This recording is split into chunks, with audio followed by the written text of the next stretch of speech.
Hi, Gary. Hi, Stephanie. I'm so excited. I've been studying under you for like 4 months now, and this is the first time that I get to see you face to face. That's true. In the old days, I would have calls like this all the time with people. Now it got so big, so it's impossible to do it. So it's so great to connect. I know.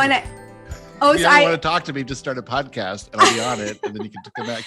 Well, I have to say, I'm super grateful and honored and privileged for you to join me because my podcast is so new and you're like a seasoned veteran. So thank you so much, truly, for taking the time to talk to me. And it was really, truly through our coursework that I listened to the inspiration and started a podcast. So I'm really pumped to have you on as like one of my first guests. So thank you. You're welcome. So you got into that space where you were in alignment, and in alignment, we receive inspiration. So alignment is simply feeling good and perceiving reality as it really is, and seeing everything from the higher perspective. And that's when you're in alignment, right? The only time you're not in alignment was when you're in some sort of fear. So you're in alignment, you receive inspiration, and a fear will always pop up. So you say, oh, it's going to be a waste of time. I'm not going to be good at this. I'm never going to figure it out. I don't have the time for it. How is it going to make money? Where is it going to go? What if I fail? All those fears pop up, right? But so you say, no, I'm just going to do whatever action I can do. And so you took a course. And so that course helped you be more confident, raise your vibration. So that it was easier to push past these fears. But anytime you start something new, you're excited at the beginning. You just have to keep saying to yourself that I like doing this. I like having these conversations. I don't care where it goes. So you release your attachment to the outcome and you just do what you're inspired to do. And then you're inspired to have me on. And so you had a lot of fear there. You push past that fear and here we are. So you're getting everything you want because you're pushing past fear. So it's interesting that you say that because yes, that's how it went. But I remember it was funny when I released my first episode. I mean, honestly, I get nervous like the whole week leading up to this. And I'm like, was I really inspired? Yeah, because that fear will make you think you weren't inspired. Yeah. And you think, well, if I'm inspired, then the whole thing's going to be fun. But only what's fun is the action. So leading up to it is all the fear. And so that's uncomfortable. No one likes to be in that fear. Right. But once you're on the call and doing the podcast, that whole part of it's fun, easy, effortless. In fact, this call will be done before we know it. It'll go like that. And that's how you know when you're doing something that's inspired, because time loses meaning and you don't get distracted and you're not hungry, and normal physical reality doesn't really work. Right. It just blends in. It's fun. Anything that's interesting, it just goes by really quickly. Yeah, I love that because I remember even talking with Ashley after. I'm like, was I really like inspired? Because it doesn't feel good.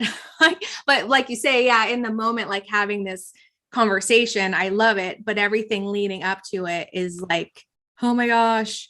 Yeah. So imagine that you do a TED Talk, right? So you're excited to do a TED Talk, and then they set a date, and then you travel to wherever it is. And the time comes and you're going to get on stage and all this, everyone else is calm and cool. And you're like totally anxious because it's all that fear that's there. Now imagine you do a TED Talk every week for a year. That last TED Talk, you just walk on stage. You don't have any fear. So what it is you don't have the experience. So you start anything new, you start at this limited perspective of yourself.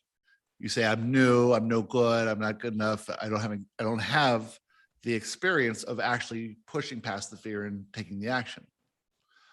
A lot of people would buy their first house.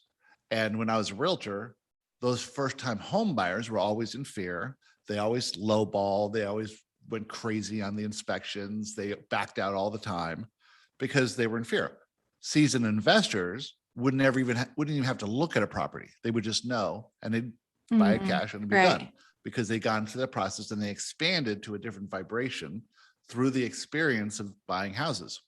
So this is true of everything we do. Right. So it's really all about the vibration. Right. And is there like a max to the vibration that you can reach? No, because this is eternal, this process of raising vibration. Okay. So essentially what we're doing is we're coming from a perception of ourselves as highly limited. Not just this life, but let's just imagine we have past lives, right? So we live in these very limited versions of ourselves. We get into this life, which is the least limited version we've ever existed at. So the highest vibrational version. So this is why we're living such amazing lives. You're living in this beautiful place in California. You have this great job. You have cars and computers and technology. You're starting a podcast, all these things that weren't available to you if you lived 100 years ago. Right. So you've raised your vibration. It seems like, well, this is what's here. Of course I have a nice place. Of course I live in a nice town, that sort of thing. But it's actually the manifestation of all these desires that you had in previous lives manifesting now. We don't see it that way because we're still striving for more. So our attention is placed always on the more. It should be bigger house. It should be more money. It should be this and that, right? If we can understand that this life is the perfect life for us, that was created from all the desires from past lives and has been manifested in this life, and accept this life now, we give up all these other desires, which are all based in fear. Because if you have a desire for something, let's say $1 million, it's because you lack $1 million. That's the only reason you have this desire. And you think the $1 million will make you feel good. You effort and struggle and work hard and save 20 years and finally have $1 million. Well, you're not in any better shape. You're still in fear of losing that $1 million. And so now you want $2 million. And so it never ends. And this is why Western society's idea of success never works, because you attain what you think you lack. You don't feel any better. And so you have to keep going and you have to keep pushing. And 40 years later, you find that no matter what you do, it doesn't feel any better. So what Joshua says is you come to this level of acceptance. You accept that this life is perfect. You've manifested this incredible life. It's unbelievable. Your attention's always been for more, but you drop that because you know it's based in lack. And so you say, all I want to do is feel good. That's all I care about is feeling good. I want to have great relationships. I want to have satisfying work. I want to have a healthy body. I want to, accept. And then you get to the state of alignment and you start receiving inspiration. And that inspiration will be to do things like what you're doing now. So starting a podcast means that you have to be authentic. People are going to discover who you are because you're going to be talking. And if you're faking it, everyone's going to know. So this is a chance for you to discover who you are and to come out as the true representation of Stephanie, the authentic Stephanie, and let everyone know that. And so there you have to give up. You have to, you're going to go through a lot of fear because no one's been that authentic. And you expose yourself and you fear rejection, but no one can really reject you because essentially, since you haven't been being authentic, no one has been being authentic. Everyone's trying to play this role of a good person. You have this perception that people are going to reject you if they find out who you are. Everyone has this. So it's this imposter syndrome, right? Right. And I don't care what you're doing. You could be a movie star. You could be, president. People are going to have that fear. So if you're acting inauthentically, you're never really letting anyone have a chance to see who you are. So if they reject you, who are they rejecting? They're not rejecting the real you anyway. So sometimes that's safe for people. I'm not even being truly authentic, so they're rejecting something else. But really what's happening, if you become authentic, then they get a chance to see the real you who is based in love. They're going to resonate with that and they're going to accept it as long as they're on the same vibrational wavelength as you are. So think about, your friends who know you, especially the ones who know you're interested in law of attraction, how close you are with them and how you can say anything to them. And then think about your parents who you want them to see you in a certain way, right? So there's certain things that you don't tell them. Right.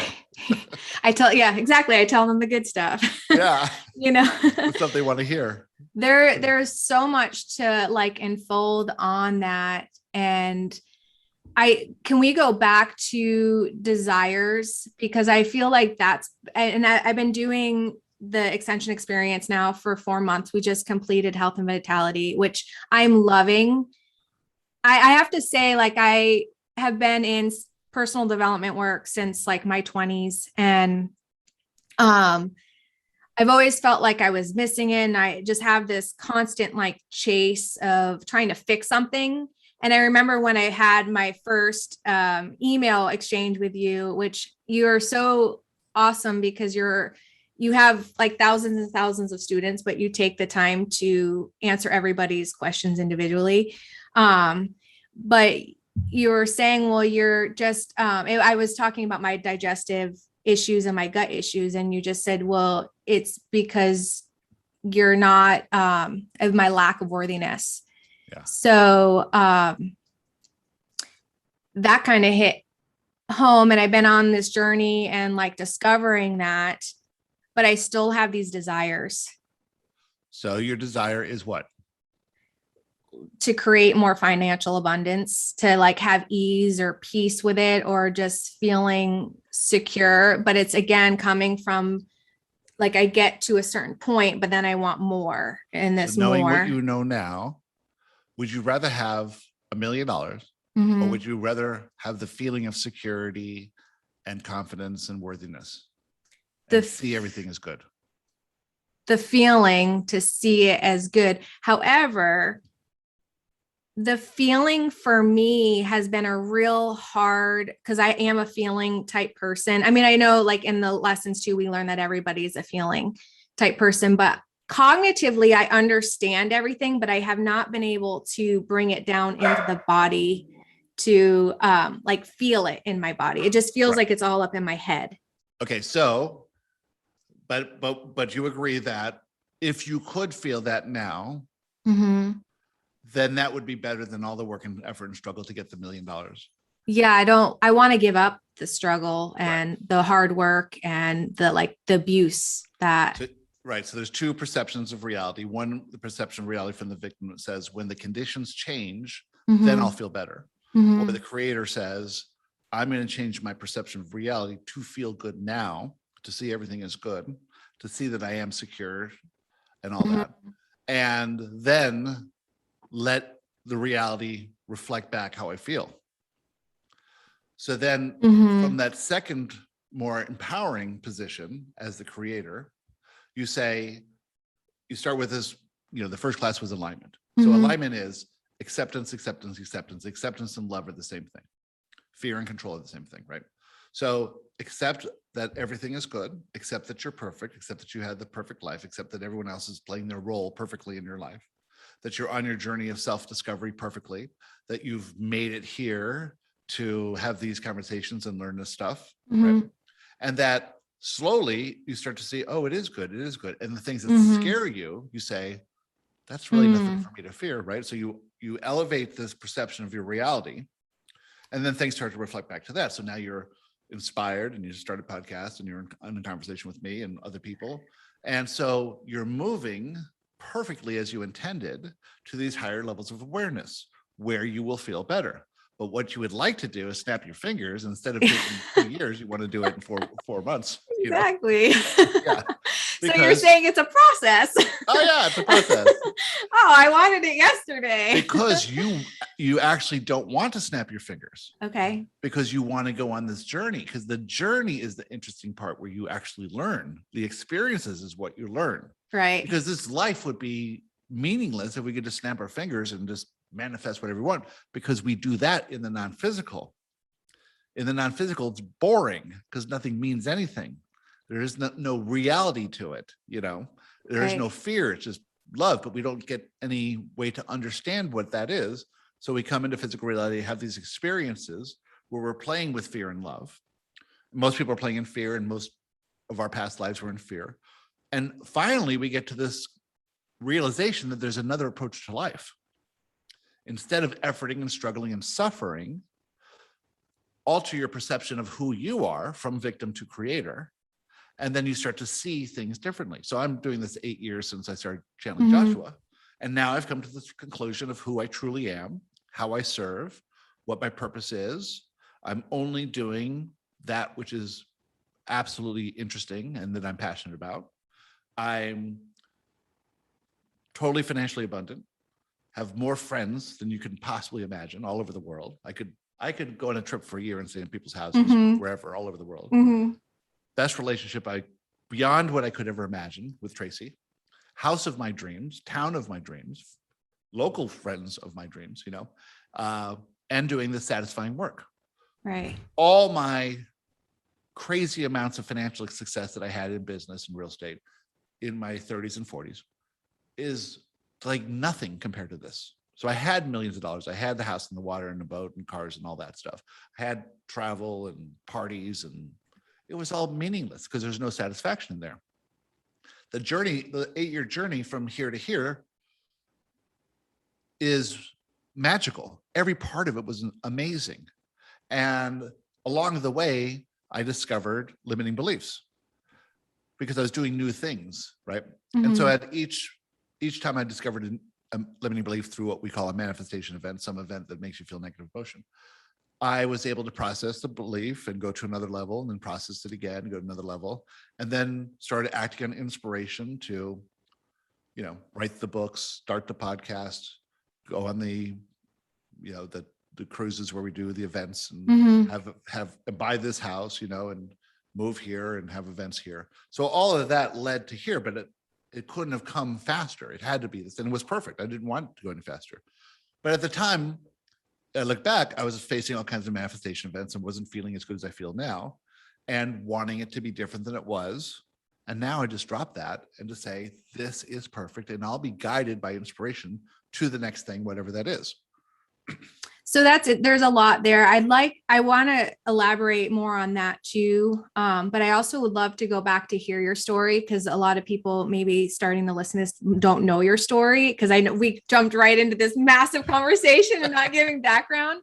But I'd like to go back to that, because I know for me, and I'm on this transition right now of trusting the unknown. That is very scary, and especially when security is a big deal for you. Yeah. Right.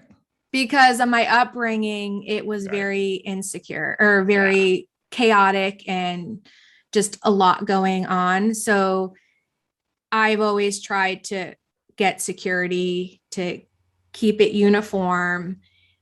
So, and now I see the unknown is where the juice is, but it's also still that unknown.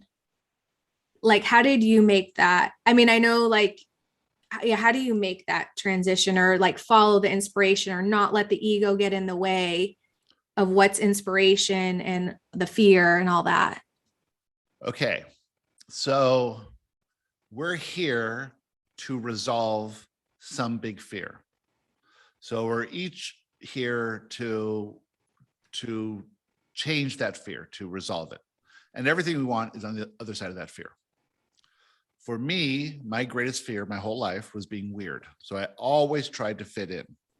I always tried to look normal. I was born in South Africa, super weird. I couldn't tell people where I was born. We moved to Canada and then San Diego.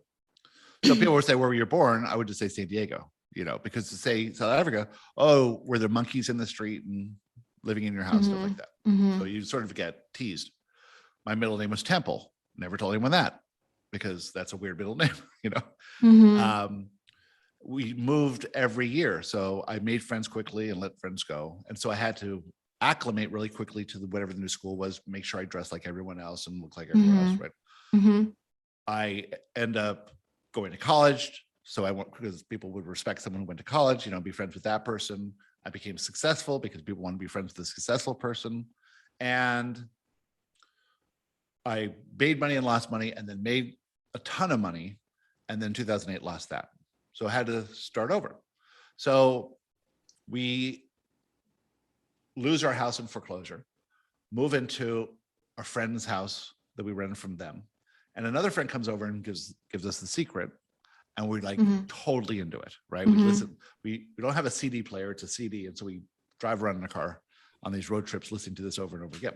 So we wear that out. And then in our own library, we find Ask and It's Given, that CD by Esther Hicks. And so that's channeling. And I never had heard of any channeling before. And I accepted it. I was totally fascinated. And I said, I'm going to use this law of attraction stuff to get my money back. So I'm going to use it, right? This is what we all do. So then we go to see Esther in Asheville for the 2-day thing.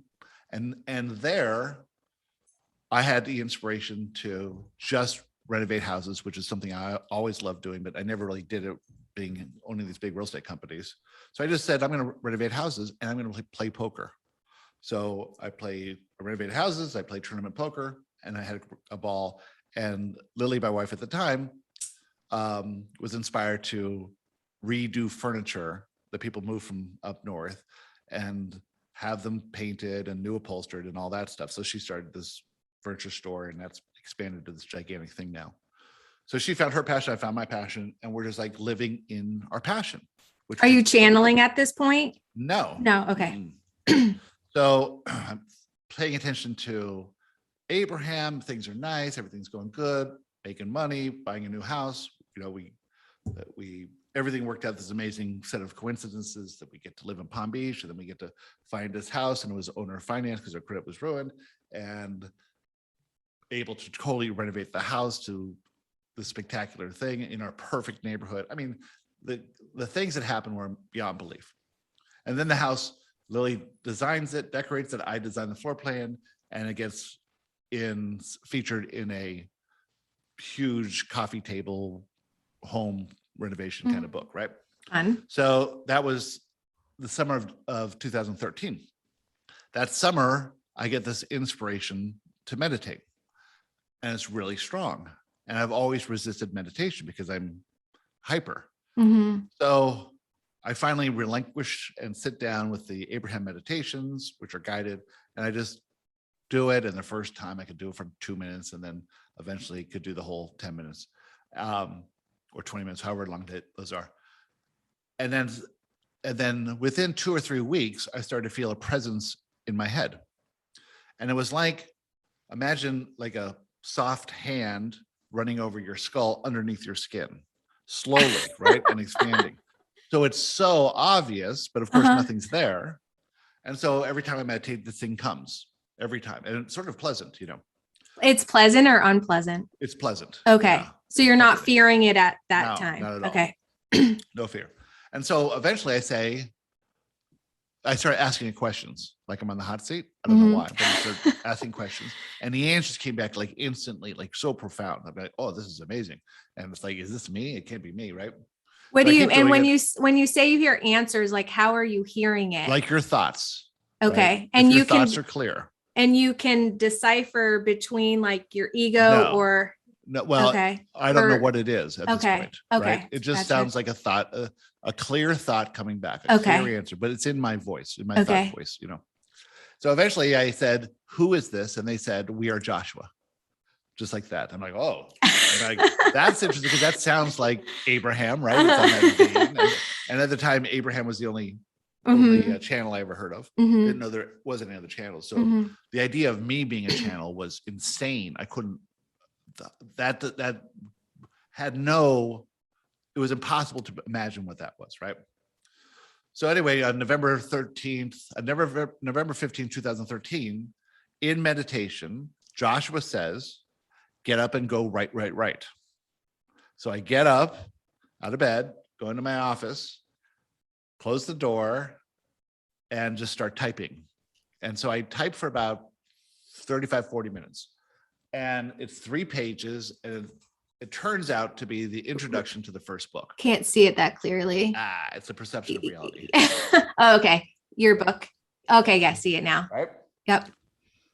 The first line in the book is everything is right, period. The second line is there is no wrong anywhere in the universe.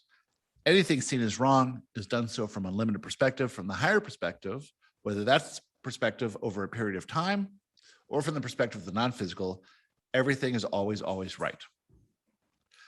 Okay, that sums up the entire teachings of Joshua after 5 books, thousands of, letters to people and answers and podcasts and articles and interviews and all these things. That sums it up. Everything is right. Okay. There is no wrong anywhere in the universe. The universe is perfect. There is nothing wrong. Anything seen as wrong is seen from a limited perspective because you don't have all the information. Can I interject there? And Yep. I'm with you, but what happens if a woman gets, and I know I've asked you this, a woman gets raped or someone like dies from a car accident or, something that we consider bad, or you're seeing it from a limited perspective. We don't know all the information. So there's much more Right. going on here, right? Mhm. So we come to physical reality. So you have to have this broader view. Mhm. You have to know that there's a non-physical reality and a physical reality. Mhm. Okay. It's not heaven or anything else. It's Mhm. just we're physically focused now in an arena that is nothing but vibrations. So this table is nothing but vibrating molecules. And this computer is nothing but vibrating molecules. And I'm nothing but vibrating molecules, right? So it's all vibration. So can I ask you Seems real. where is the separation between non-physical and physical? Only in our minds, Okay. right? Mhm. Only our perception. If we could perceive non-physical, it would be right here. Right here. We're not going Okay. anywhere else, right here. Okay. So when I touch this table, what it seems like my finger is pressing against the table, but science now has shown that there's actually a small layer of nothingness between the two, Mhm. right? So it's just an Mhm. interaction vibration. Right. So everything's vibrational. So imagine now that physical reality is this platform for self-discovery. Mhm. In the non-physical, we understand that we're all one, that we're one with universe, we're one with source, and that we are essentially love. Mhm. Okay. We understand that love is perfect, infinite, limitless. We know this from the non-physical, but we don't have any context. What does it mean to be in joy and love? What does it mean to be one with Mhm. source, right? So we come into a physical reality and we get to play with these ideas for a snippet of time. Mhm. From our perspective, it seems like 100 years is a long time. Mhm. From the universal perspective, it's nothing but a flash. So we come in here and we work on this idea of separation. First, what does it feel like to be separate from source? To be an individual, to be a victim, to live in fear, which does not exist in the non-physical, and not possible to have these experiences. And to create. You can create in the non-physical by snapping a finger. What would it be like to create in the physical reality? So we play with all these things and these relationships with the people in our lives and our body and society and all these things, but mainly it's this evolving perception of who we think we are. So if you think you're limited, if you're looking at your life from a highly limited, you're living in fear. Mhm. And if you think of yourself as magnificent and eternal and limitless, Mhm. you're living in love. Mhm. All the difference is a perception of reality. And you get to choose it at any time. But you have to jump over the hurdle of your limiting beliefs or process those limiting beliefs. Hold on 1 second. This dog is going crazy.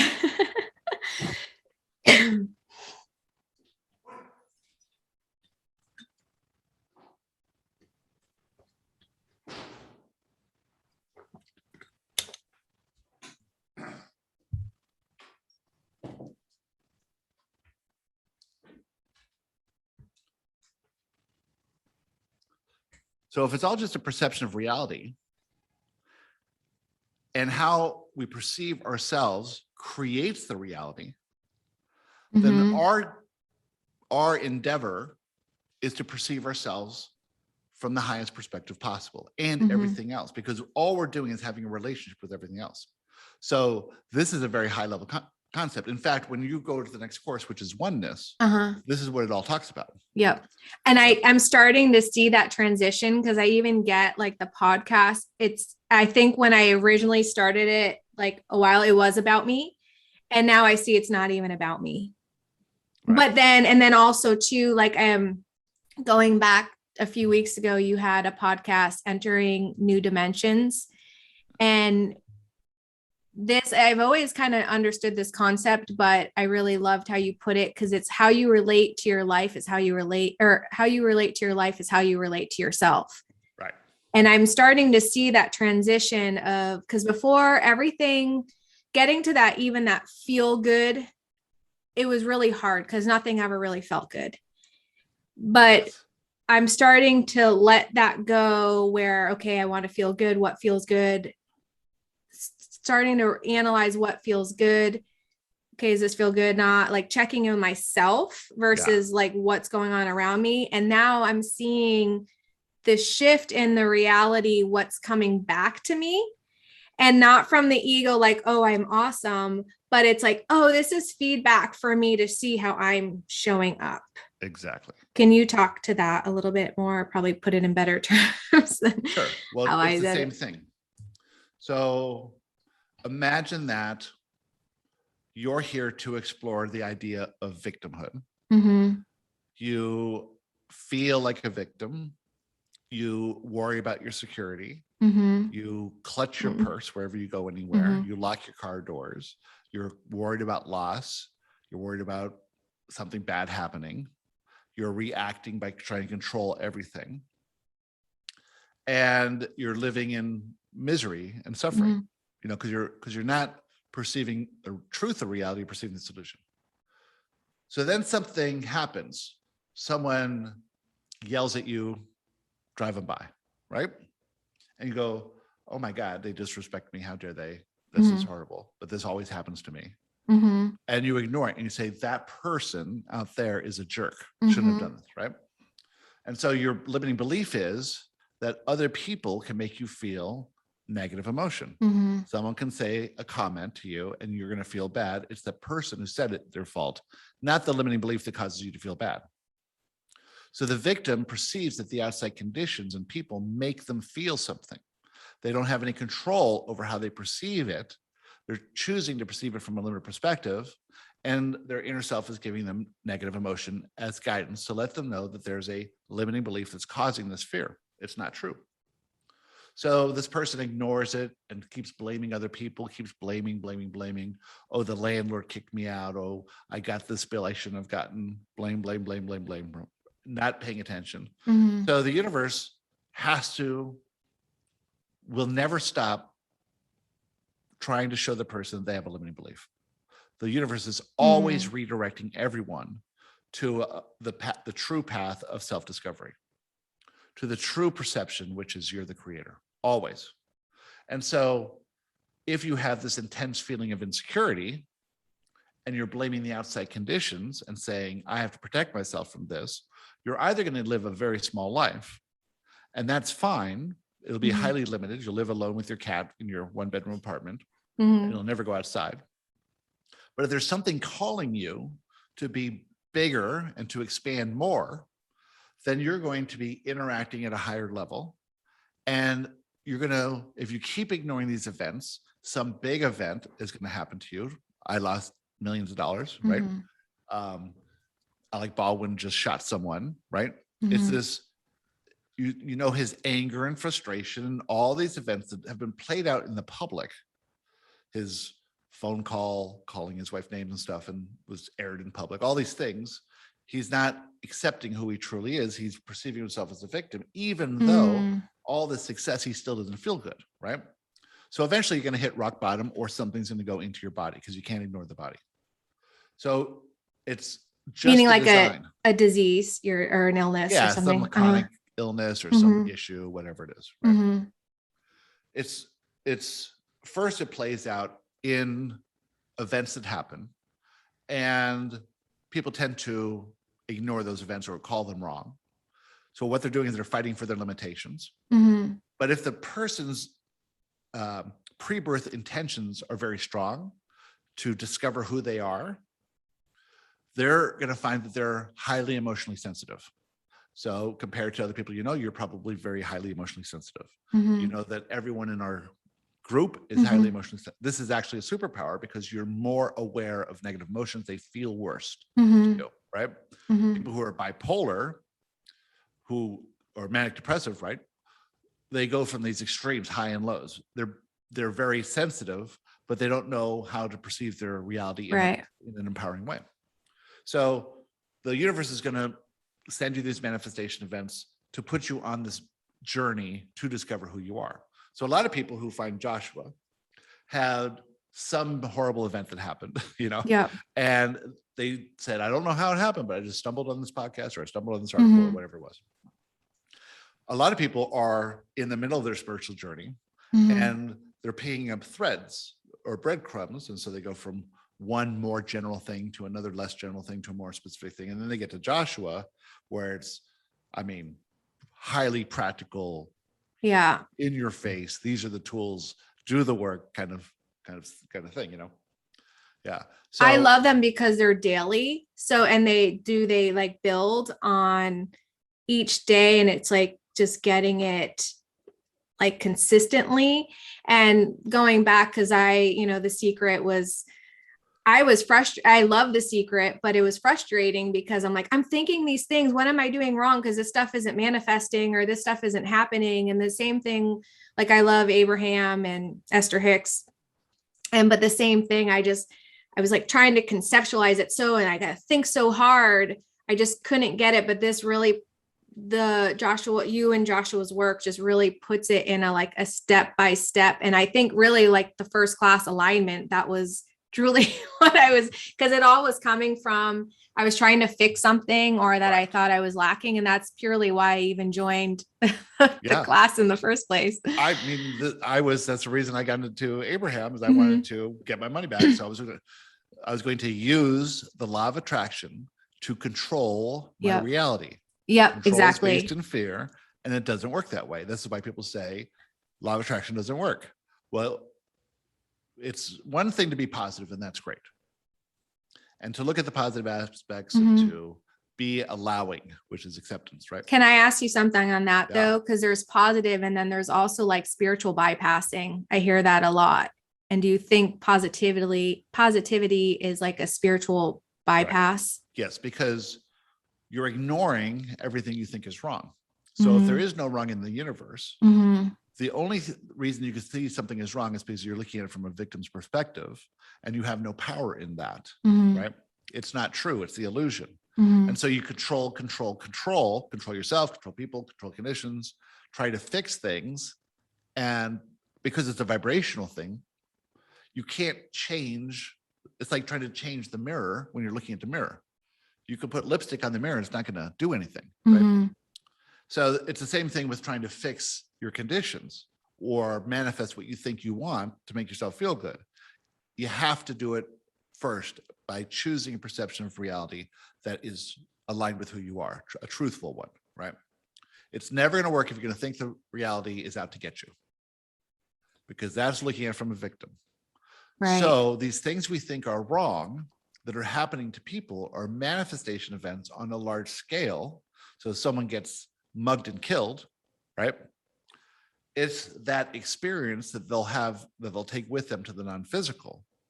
And from that experience, they'll recognize how they were living.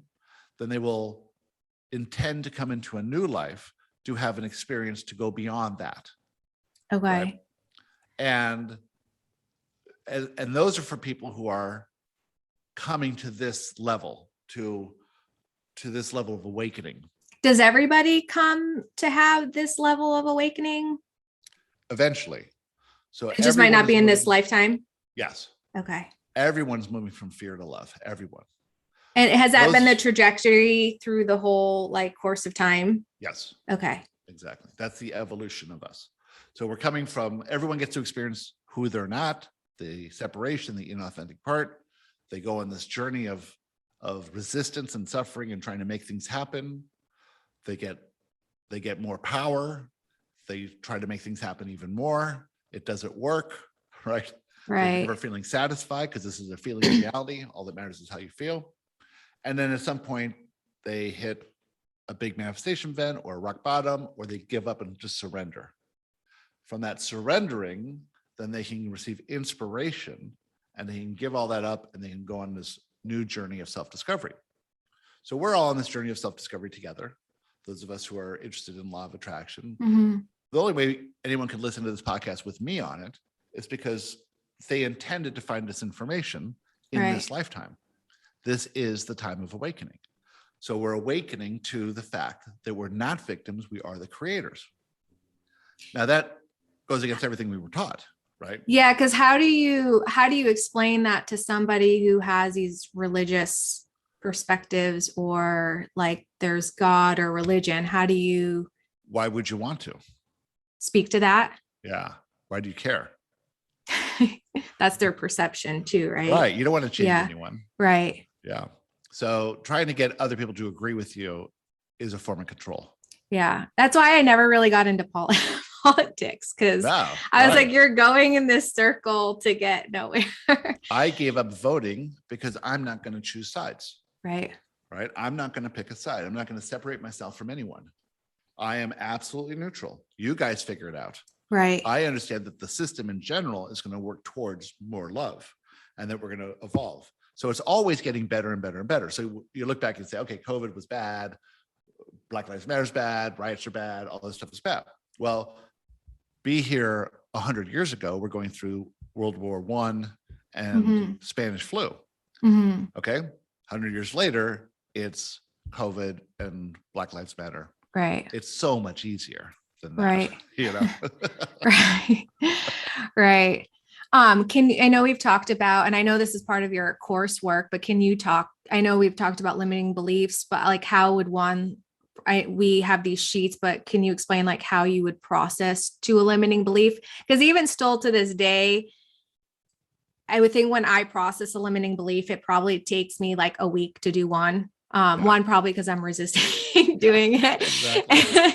And two, like when I get to proving that it's false, if it's limiting, that like, I feel like I have to, like, again, I think like from doing the work, I now like, okay, I am love, I am source. And, but you then want to find practical evidence. Exactly. Too.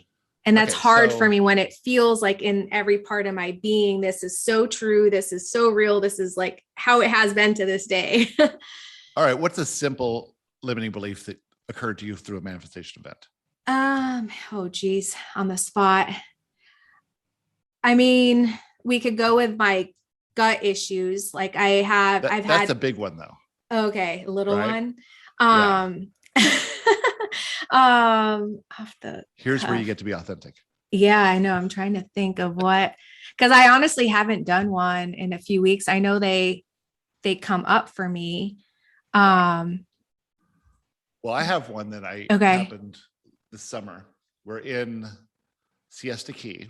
We're going to have people over. We have a really nice Airbnb and we're going to have a bunch of people over for dinner. And so we're walking the dog in the morning and we pass by the fish market. And I look in the window because I had the dog, so I didn't want to walk in, right?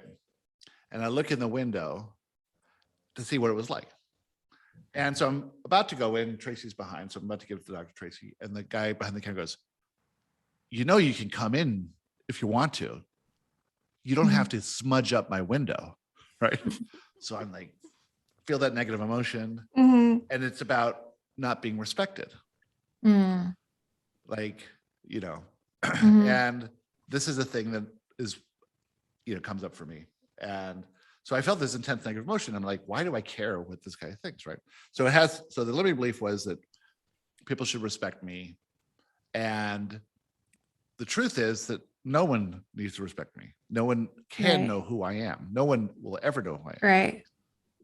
Any past that I wanted to have success or achievement was so that people would know who I am and respect me, right? So it's all based it's a highly limiting belief. So I said, it's impossible for people to know who I am, especially a guy who's in a counter. He's having a bad day.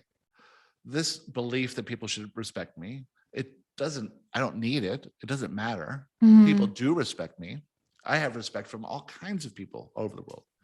Those who know me respect me. And this is a person. So that's proving to myself that this, by true evidence in my life, that this is not necessary, that this limiting belief is not true. Well, we have this form that's 3 pages. It's intensive and it takes a while. But essentially what you're going to say is that belief that I need to be respected is not true. I don't need to be respected, right? It doesn't matter if people respect me or not. Right. That does not add anything to my life. If they do, that's great. And if they don't, it's not necessary. But that belief is holding me back from something else I have to do, because it could,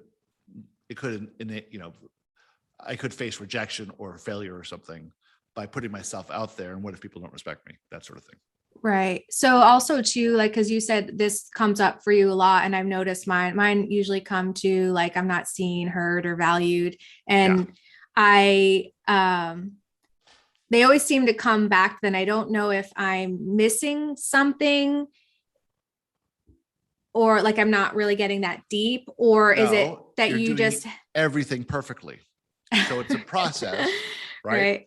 And what you're doing is you're whittling away at the intensity of it. Gotcha. You can never get rid of your limiting beliefs. So they're never going to go away. Well, this is what the law of attraction, right? It's Right. not the law of rejection. Once you've attracted something, it's with you forever. Okay. But it's only limiting if it stops you from acting when you're inspired to act, right? Right. Okay. So everyone has, I'm not worthy, I'm not enough, I'm not Yeah. good. Everyone has that, right? And so that could be the core of everything. So we all have this experience that I'm not God, I'm not perfect, that sort of thing. Actually, the truth is you are perfect. Right. You just can't see And it. are we God? 100%. We're all God, right?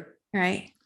And you're the God of your reality. You're the creator of that reality. Just like God is the creator of the universe, you're the creator of your universe, which is your reality. And every aspect of that reality is your creation, and your relationship to it is how you see it.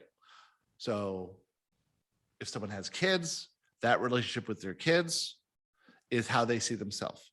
So everyone has a good relationship with their kids when the kids are small, because they're going, I'm a great mother, I'm a great mother, I'm a great mother, because the kids aren't saying anything back, right? Then when the kids get to be teenagers, I want you to think I'm a good mother, right? And I want you to be good so other people think I'm a good mother. So there's this whole relationship, and then they get to be 40 years old, and it's a whole different thing. So you could have a relationship with your car or with your town you live in. You have all these different relationships, your garden, your house, and you say this, you see yourself as in love or in fear or somewhere in between in those relationships. You accept yourself or reject yourself in whatever it is. So if you have a junker car, you're like, I'm not worthy of a good car. And if you have a Rolls Royce, you're like, I'm worthy of anything as far as a car goes, right? Right. So you're putting your value on something. Well, what you're doing is it's a reflection of you. So why is your car a junker, right? Or why is your car a Rolls Royce instead of just a normal nice car, But could you have that like like a nice car because you needed that to feel validated? Absolutely. Or do you have the nice car because that's, like you say, it's a reflection? Two different views of it. You have a nice car because you want other people to be impressed because you don't feel impressive, or you have a nice car because it is perfectly matched to you. So I used to live in Palm Beach, which was one of the most expensive places in the world to live, all full of millionaires. And I tell this joke that when I lived in Palm Beach, there'd be Rolls Royces and Maseratis and Ferraris, and everyone driving them would just have the biggest grin on their happiest people in the world. And people are like, really? No, they're all miserable. Every one of them. No one's talking to anyone. No one's saying hi. I wrote this little town here. You could drive down the street in your car and people wave to you. Right. Right. It's amazing how what we think matters doesn't matter. And what really matters.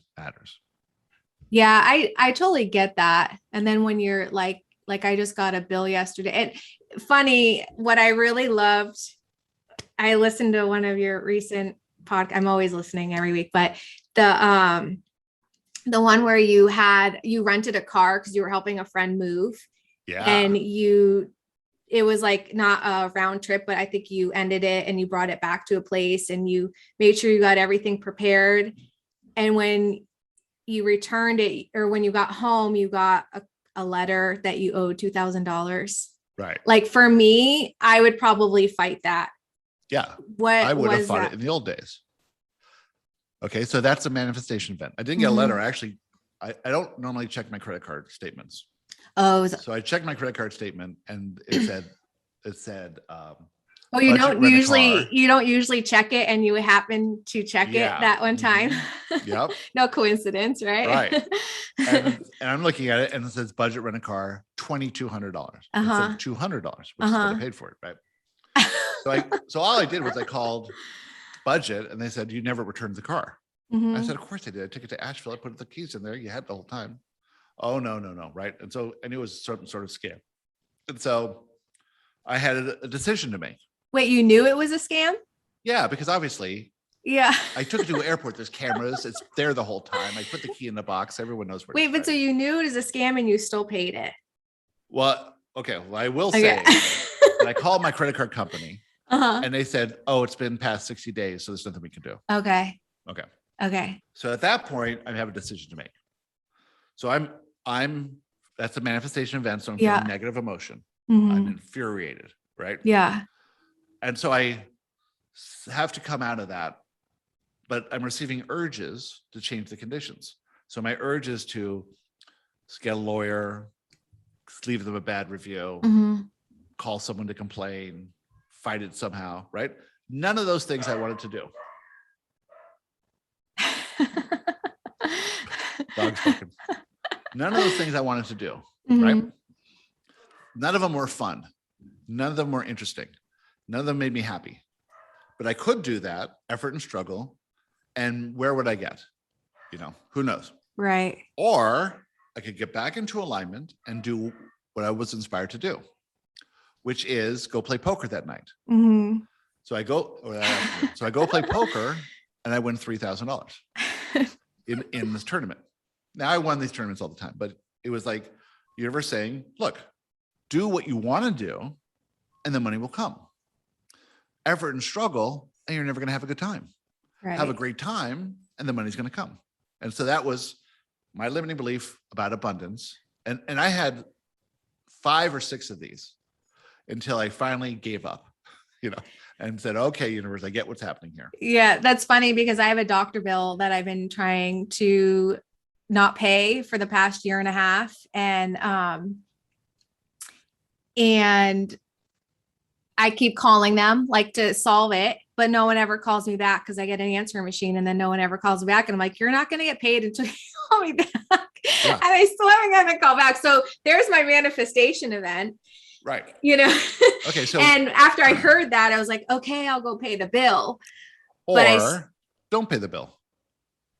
But then I also feel then I'm blocking something in the universe. But you have a choice. You could do it either way, paying the bill or don't pay the bill, right. So what feels better? Yeah. Like if it was a doctor's bill and there was an issue and no one. It's $100 bill, but for me, it's like it's a principle. Yeah. But they're never going to collect it, Yeah. It's like, never going to mean a difference on anything you ever do ever. Right. No one's. But I did get inspired when you said that. I was like, oh, well, just pay the bill just because I want. But if you can do it from this place of abundance is always flowing to me. Yep. And that doesn't matter, And that's the unknown that I get tripped up on. Well, by not paying it, can you be okay not paying it, or will it always be in the back of your head? Right. It's always gonna be in the back of my way. Head. Yeah. Right? Gotcha. Yeah. So fascinating. You could rob a bank and say, I'm robbing this bank because I need money to live. And it'll be a horrible experience. Or you can say, I love robbing banks. It's so fun. I love doing it. And you'll be fine, It's so interesting. I saw on the Facebook group the other day too, like someone had posted like the new reality that we're creating though, but that's also still based in the illusion too. Did you see that post? No, I missed that one. And I probably am not reading. I went to go back to try to find it, but she was saying something about how like that's the illusion, but it is all the illusion. What I think right? is happening is that humanity is either going to continue to perceive themselves as victims or perceive themselves as creators. So there's a choice. You're going to live in fear or live in love. You're going to choose a perception of reality that's true, or choose a perception of reality based in limiting beliefs that's not true. So you have a choice to make here. For me, I saw COVID as a wonderful thing. Everything about it was fine. I got COVID, didn't have any problem with it. I traveled. We went to Florida twice, New York, and Colorado. Didn't interrupt any plans whatsoever. We had retreats here. Retreats where we're having breath sessions where everyone's laying down and breathing. No masks or anything, right? No one had a problem. There wasn't any problems at all. We have downtown, we have this tap room, and there's 300 people in it. Not one person's ever worn a mask there ever. You know, it's like this COVID hotspot of North Carolina. It's so much fun. Everyone's having a good time. It's just not affected my reality. Yeah. Now, everyone else who's listening to this is going to say, you're not taking it seriously. You're not being careful. You're not protecting yourself. You're dreamland, or you're right? selfish for, or I'm selfish. Yeah. Right? Yeah. But it's a higher perspective. And it's a perspective that's been informed by 8 years, plus all of Abraham before that. Right. Really understanding how this reality works. Now, I've written all the books and done all the podcasts and channeled all these messages and seen how it works. Not only does it transform how everyone feels, but it literally transforms their lives, their relationships, everything is better, always. It's not just the promise of law of attraction, it's the practical application of a new approach to life. More and more people, they're getting in through law of attraction, and then they're getting stuck, and then they're finding Joshua and other teachers, and they're coming to realize it has nothing to do other than your perception of reality. Are you living in fear, or are you living in love and faith and trust? Are you acting on trying to make things happen and manifest desires that are based in lack and effort and struggle and do what everyone says you should be doing? Or are you receiving inspiration, receiving inner wisdom, acting in the highest good of all, not reacting in fear, processing the fear and processing the limiting beliefs, living in a perception of reality that you get to choose? Should you choose to perceive yourself as a victim? Well, that's what you were told to do. You're told you're imperfect and no one's perfect and there's problems and you got to struggle to survive. That's what everyone's taught. If you choose to perceive yourself as the creator of it all and your relationship to everything, and you're here to express love, and you're here to, if you feel fear, you're here to look at the limiting belief that causes fear and go on this journey of self-discovery to discover more about who you are. That works for me, and that works for those of us who are doing it. Yet you have to get close to the fence. So there's all these people living in fear. They're still exploring who they're not. Then there's some people who are at the fence looking into the love side. Those are the people we can talk to. Yeah. The other people can't hear us. Yeah. But there's more of those people on the fence than you realize. I feel that because I feel like it's energetically a very potent time right now. And I had a very similar experience with COVID. For me, I really enjoyed it because it was a time that I actually could slow down. Yeah. And I got to stop and actually see how crazy all over the place that I was. So I actually went internal. I started I've always done the work, but just more and more work and feeling more happier where that stuff, like I see it, but it wasn't really in my reality. I was like, I don't really feel trapped. I don't feel these things. So I actually was conflicted because I'm like, I feel bad. Like I get that it's really bad for people and their experiences right now, but I'm like, I actually feel probably freer than I ever had. That's my conversation with every single person that I've talked to about it. I've never talked to one person that had a problem with it. Now, of course, there are many who are looking at it from a limited perspective and feeling fear, but it hasn't come into a conversation with me. Yeah. At all. Even my friends here that don't even really know what I do. And all the people that I've had conversations with over the year, and I've had a lot of podcasts about COVID. It's to every single person that I've talked to, they started to realize that their treadmill that they were on wasn't satisfying. that it was destroying their health and it wasn't doing anything, and that their relationships, they got time to come back together, relationships, and their children being at home. And a lot of people's older children move back for the duration, and they got that time with them. Everyone I know, it was positive. So, but if you listen to the media, it's all negative, negative, negative. Do you think you attract that though too, because of your vibration? Yes. So it's like what you see, that's what you're gonna get.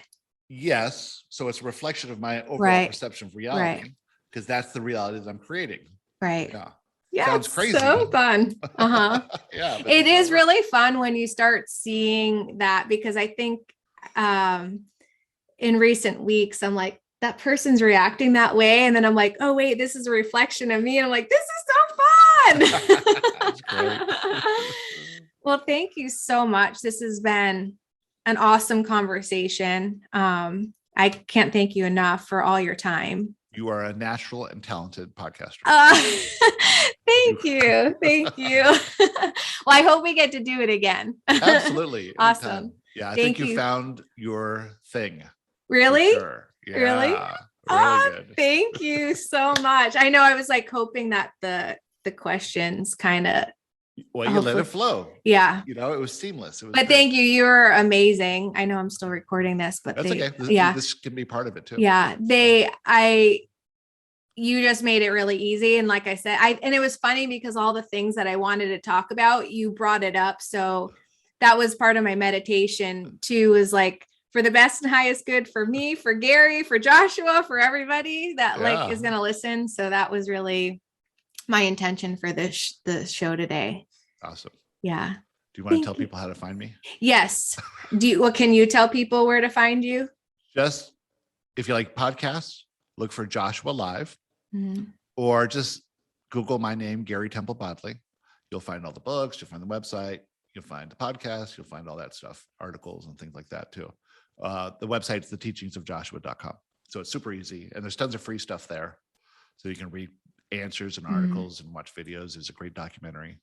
Awesome. And then also I will put that in the show notes of in the podcast below. And then also you offer like a 7-day now. So is that still going on? There's a 7-day course there.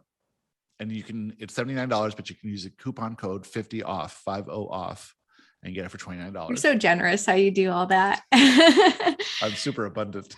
or you can just jump right into the Ascension experience. That's what I would do. So read about the Ascension experience. The first course is alignment, and we have a new course starting every 5 weeks. So, are people still emailing you like to get information about it, or is it just all on the website now? All on the website. Okay. Perfect. Yep. And of course, they can email me too anytime at garybodley@gmail.com. Perfect. I have to say, I love the new website. Yeah. Cool. It's awesome. Yeah. Good job. To Rob and Trace, who are in the Ascension experience. Yeah, it's awesome. I love how everything's there. Thank you so much. Have a fabulous weekend. Thanks, Stephanie. Have a good one. I'll talk to you soon. Okay. Bye. Bye.